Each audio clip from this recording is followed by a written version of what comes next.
Directed by Mohamed Diab and starring Oscar Isaac, Ethan Hawke and May Kalamawe, this 6-part series follows Stephen Grant, a mild-mannered gift shop employee who becomes plagued with blackouts and memories of another life. Stephen then discovers he has dissociative identity disorder and shares a body with the mercenary Mark Spector. As Stephen and Mark's enemies converge upon them, they must navigate their complex identities while thrust into a deadly mystery among the powerful gods of Egypt.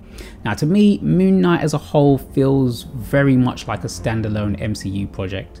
There aren't any crossovers or mentions of other heroes, and the deep dive into the world of gods is very refreshing. Yes, they have briefly touched on the idea of gods before in films like Thor, in Black Panther and in The Eternals, but I feel like Moon Knight gives us a different and more in-depth perspective.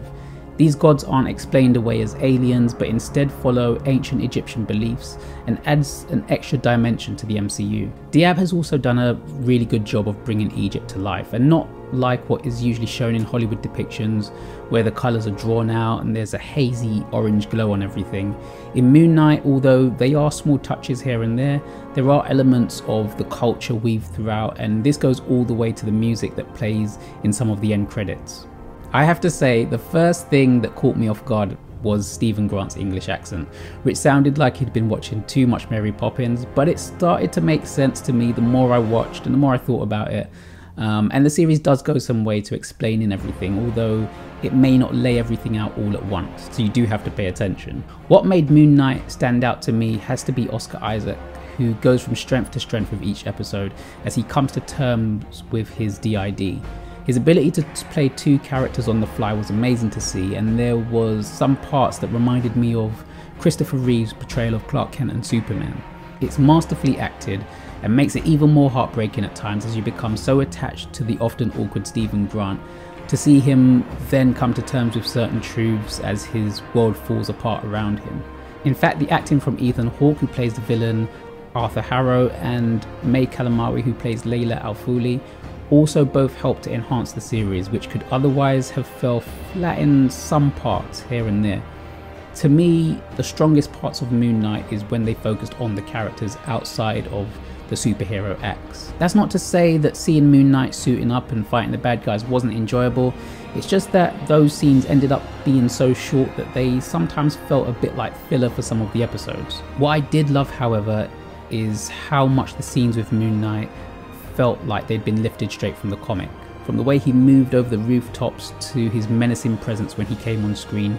The suits also looked amazing on screen, so props to the costume designers for such faithful live screen adaptations.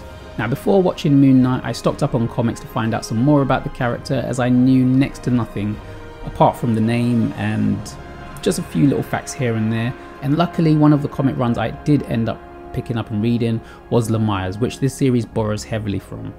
There really are scenes in here that felt like they were lifted straight from the pages of the comic, and it's these moments that make me appreciate what Marvel Studios are doing with their new projects even more. They're not afraid to go all out and bring these stories to life in the boldest ways possible. Although Moon Knight borrows from the comics, this does still feel like its own thing for the most part. Characters aren't completely the same as they are in the comics, and that's not a bad thing, as there are so many different depictions of Moon Knight in the comics that I've found out, and this just feels like another worthy adaptation. I think everything comes together in the final episode, which is the most action-packed of all the episodes, and really brings it all together well. I was a little bit worried that after episode 5, they had so much to cram into this last episode, which I then found out was only 45 minutes long, and I didn't want things to feel too rushed or have anything left unanswered. Thankfully for me, that wasn't the case, and although it did get a bit CGI heavy in places, it worked well. Speaking of the CGI, the show's effects can be slightly hit and miss here and there, but I will say for the most part, the effects looked impressive, especially on characters that are fully CGI'd. Marvel Studios have found the key in making their less popular characters into household names, and Moon Knight is no exception. It's a really enjoyable series that feels different and really focuses in on the character of Mark Spector and his personalities as it should. It treats the idea of someone having dissociative identity disorder in a respectful way and doesn't try to dumb it down or make fun of the character. It becomes a story of finding peace with past traumas and using that as a strength. And I do hope they continue to flesh out the character, whether that is with his own movie, which yes, I would definitely love to see, or with a second series. I just hope we get more Oscar Isaac as Moon Knight, because he is a very interesting character that deserves more time in the spotlight. I also need to see more Mr. Knight as well, because he's just a really cool character. There is a mid-credit scene, which I won't spoil, but I'll say that it was completely awesome to see and felt like the cherry on top of an already enjoyable show. So Moon Knight the complete series is now available on Disney+. Have you seen it? What did you think about it? And do you want to see more of the character? Leave your comments below. Don't forget to hit the like button, subscribe if you're new here, and as always, thank you for watching, and I'll catch you next time.